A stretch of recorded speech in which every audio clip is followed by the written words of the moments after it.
telefone no silêncio e... Ação.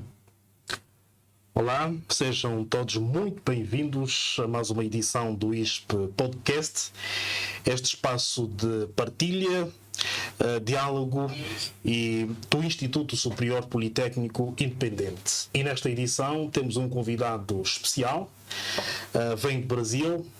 Portanto, tem estado a trabalhar muito em prol do desenvolvimento do ISP.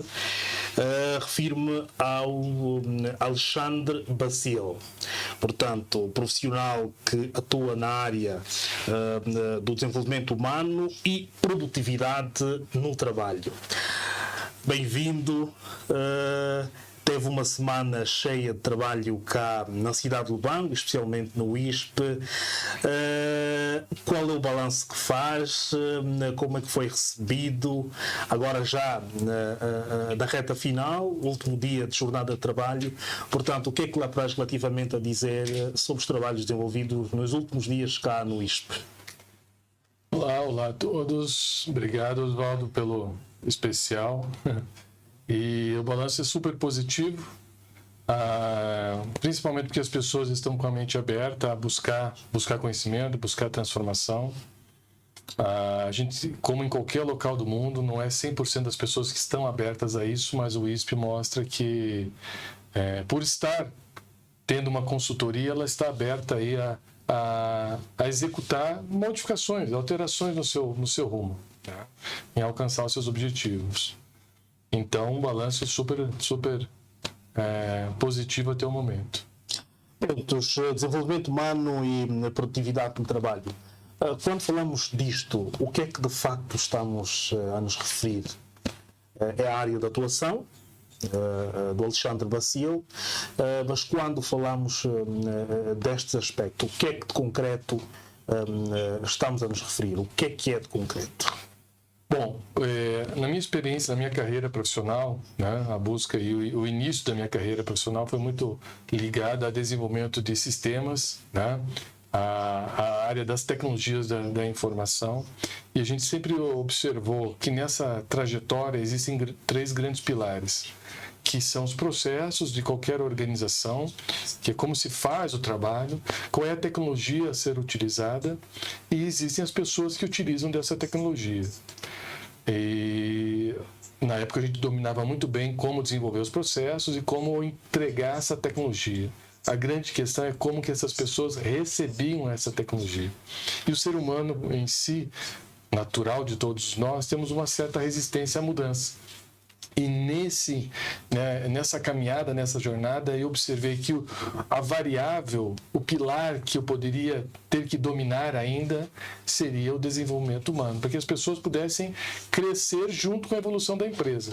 Não adiantava entregar o melhor processo, a melhor tecnologia, se a pessoa não quisesse aprender ter uma nova experiência de execução do seu trabalho, o projeto entrava em declínio, né?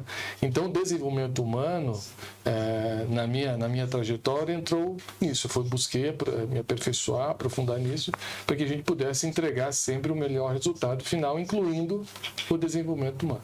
Portanto, partilhou durante a semana muito conteúdo relativamente à sua área de atuação. Qual é o maior desafio que as organizações os enfrentam neste quesito e qual é o valor que dão para esta questão do desenvolvimento humano, na sua visão e olhando para a tua experiência? A gente observa, nós como seres humanos, nós temos uma determinada capacidade intrínseca, né, do que a gente aprendeu durante a nossa trajetória e o que a gente pode entregar. Então, sempre se fala muito de motivação. As pessoas devem estar motivadas para entregar mais a sua capacidade. Sim, isso é uma realidade, nós temos que ter motivado. Mas o que a gente busca, o que a gente enxergou na caminhada é que a disciplina acaba vencendo a motivação. Se você for disciplinado ou ter ferramentas para que você construa uma disciplina adequada, uma organização adequada, essa disciplina vai superar aquele momento que você não está totalmente motivado. Então, sim, a motivação é importante, mas a organização das suas atividades é mais importante ainda. E como é que a liderança tem neste aspecto? A liderança influencia totalmente, né? Eu sempre digo que a liderança influencia pelo exemplo, pelo modelo. Esse é o principal líder, aquele que dá exemplo do que deve ser realizado. Então, se o líder solicita uma atividade para o seu liderado nesse momento, e daqui 30 minutos pede para ele ir para uma outra direção, e daqui 45 minutos pede para ir para uma outra direção, ou seja, ele não está sendo um bom líder, ele está, né, fazendo o seu liderado ir para caminhos e ficar perdido. Então o líder tem que ser organizado também, né, nas suas atividades, para que ele possa comandar com esse exemplo. Dizia alguém que aconselhava aos jovens que, ao escolher uma empresa, não basta só escolher a estrutura, é importante também olhar para o líder. Qual é a visão que tem sobre isto? Portanto, na escolha de uma empresa para estar, de uma organização, acredita que o comportamento do líder também os pesa na escolha desta organização? Tanto existem, por exemplo, líderes bastante influenciadores e bastante dinâmicos, e hoje as redes sociais de alguma forma vão mostrando isto, e aqueles líderes que nem por isso. E quando, por exemplo, estamos a pesquisar uma organização e conta isso, acredita que o comportamento do líder, assim, de forma superficial ou de forma, numa primeira fase, influencia também na escolha da organização? Não, acredito que não é para todos essa percepção, né? Normalmente, quando uma pessoa vai entrar numa organização, ela está buscando resolver os seus problemas, seja problema financeiro, seja na sua construção da sua carreira profissional, né? Então, ela não está tão atenta assim, mas sim, existe uma parcela que olha para isso. Porque se eu observo dentro de uma organização, existe um líder que eu gostaria de ser, é claro que naquela empresa eu vou ficar, né? Então, você olha os grandes líderes mundiais, alguns possuem um contato massivo nas redes sociais, e existem grandes líderes que não têm esse contato, não utilizam das redes sociais para influenciar no resultado dos seus negócios, né? E mesmo assim tem bons resultados. Mas no que tange a pessoa escolher a organização pelo líder, pela minha experiência, a maioria não escolhe, mas deveria. Sim, deveria, porque, portanto, há líderes que matam a carreira, há organizações que matam. Exatamente. Sim. Vamos agora olhar para técnicas simples de aumentar a performance ou a produtividade dentro das organizações. Podia elencar assim alguns elementos fundamentais que influenciam neste quesito? Então, nós trouxemos na nossa formação 3 técnicas que eu acredito que serem fundamentais. Existem muitas, mas a principal é a construção de uma agenda de sucesso, uma agenda semanal. Então, qualquer profissional que queira crescer, evoluir, ele tem que apontar uma direção, para onde que ele quer, qual o nível ele quer atingir. E nesse nível que ele quer atingir, ele tem atividades a chegar até lá. Então, o primeiro passo, ou no domingo à noite, ou na segunda-feira de manhã, ele tem que ter a sua agenda semanal organizada. E essa agenda semanal deve ter uma programação de início do dia até o final do dia, o que ele vai fazer. Ninguém sabe o seu futuro se você não escolher para onde você vai. Não quer dizer que você alcance esse futuro, mas você direcionou e nesse caminho você comandou. Aí que nós temos o nosso livre-arbítrio. Então, uma agenda semanal é uma das ferramentas poderosas. A outra é saber priorizar. Essa agenda semanal pode estar preenchida de tantas coisas que não vão te levar a lugar nenhum. Então, estar fazendo muitas coisas não quer dizer que você está crescendo, evoluindo profissionalmente, pessoalmente. Você tem que saber escolher o que vai estar dentro dessa agenda. A gente sempre fala que o tempo é um recurso finito para todos. Todos nós temos as mesmas 24 horas. Você gastou esse tempo, você nunca mais vai ter o tempo novamente. Gastou. Não volta mais. Então, saiba escolher onde você vai gastar. Então, a gente observa pessoas e grandes líderes, com grandes empresários, né, com resultados. O que acontece? Eles souberam escolher onde investir o tempo deles. Basicamente foi isso. Tiveram boas oportunidades, alguns tiveram sorte mais do que outros, mas o resultado traria um impacto para o resultado final. Então, montar uma agenda e saber priorizar, para mim, é fundamental. São as 2 dicas que eu dou para todos. Neste campo, qual é o papel das universidades, das instituições de ensino superior, neste campo? Nesse campo, eu acredito, um professor tem que estar organizado com a sua agenda, com a sua chegada do horário na sala. Eu sempre falo, quem chega no horário marcado já chegou atrasado. Se a tua aula começa às 10, você tem que estar antes dessa aula. Você não tem que chegar às 10, porque até chegou às 10 horas, até você começar a se preparar, a organizar, você vai começar às 10h10. Já perdeu 10 minutos não volta mais, né? Então, o papel da universidade é o professor dar exemplo, né? A gestão dar exemplo, o presidente dessa universidade dar exemplo, e educar o aluno e se responsabilize pelas suas atividades também. Tá? Então, claro, o papel da universidade é fundamental nisso. Se eu pudesse resumir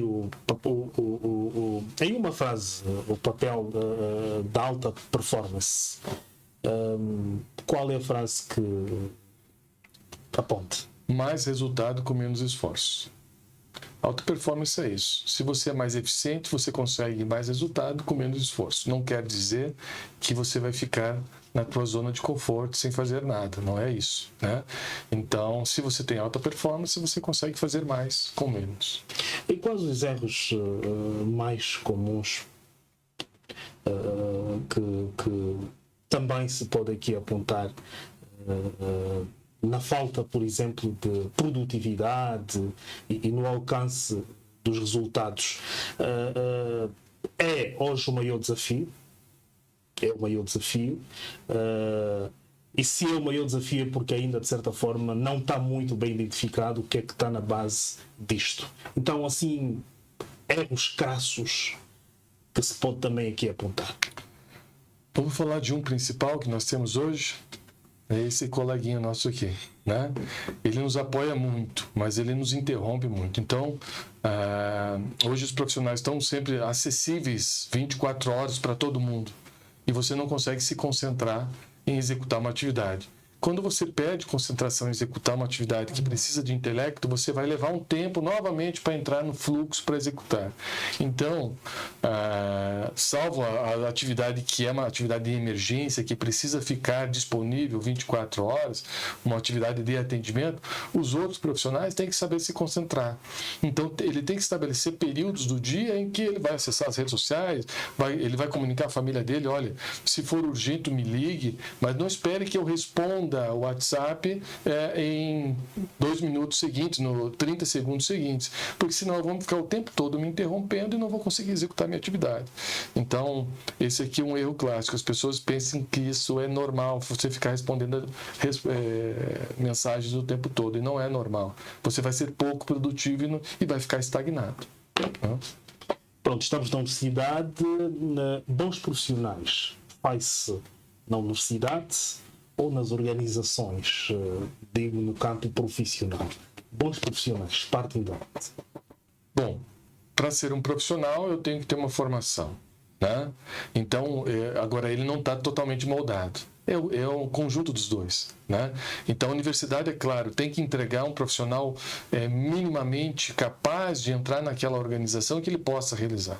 Infelizmente existem entidades de ensino que entregam um profissional que não sabe fazer o básico, né? Então por isso que existem hoje as entidades que fiscalizam as instituições de ensino médio, ensino superior, exatamente para ver se o conteúdo que está sendo entregue para aquele profissional vai deixar com que ele se torne um profissional minimamente. Agora, a vida ensina muito. Você encontrar bons líderes vai te ensinar mais ainda. Estar em organizações que te dão motivo para estar desenvolvendo aquela carreira, ainda mais. Mas as escolhas são suas, né? Você tem que escolher bem esse caminho e não prever e chorar. Assim, eu vejo muitos profissionais chorando, né? Chorando no aspecto, sempre colocando a culpa nos outros.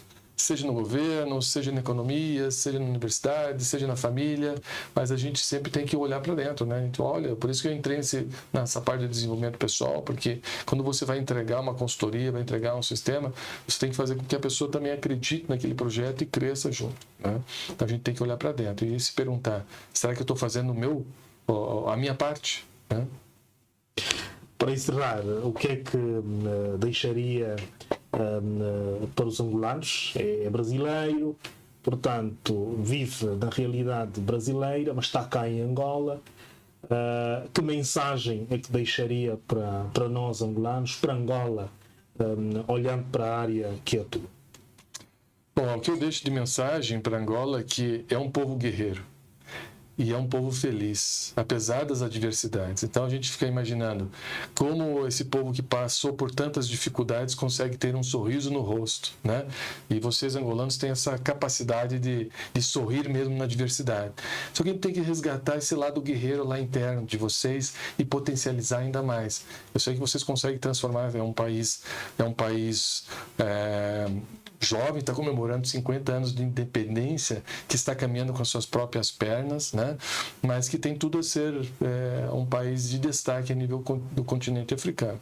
Então, a minha mensagem é: não acredite nos seus sonhos, né? Potencialize, estude, busque conhecimento, que sem conhecimento a gente também não consegue alcançar. Faça bons relacionamentos e siga em frente. Sr. Alexandre, muito obrigado. Esperamos tê-lo em próximas oportunidades e desejamos também bom regresso ao Brasil. Eu que agradeço. Obrigado, Zó.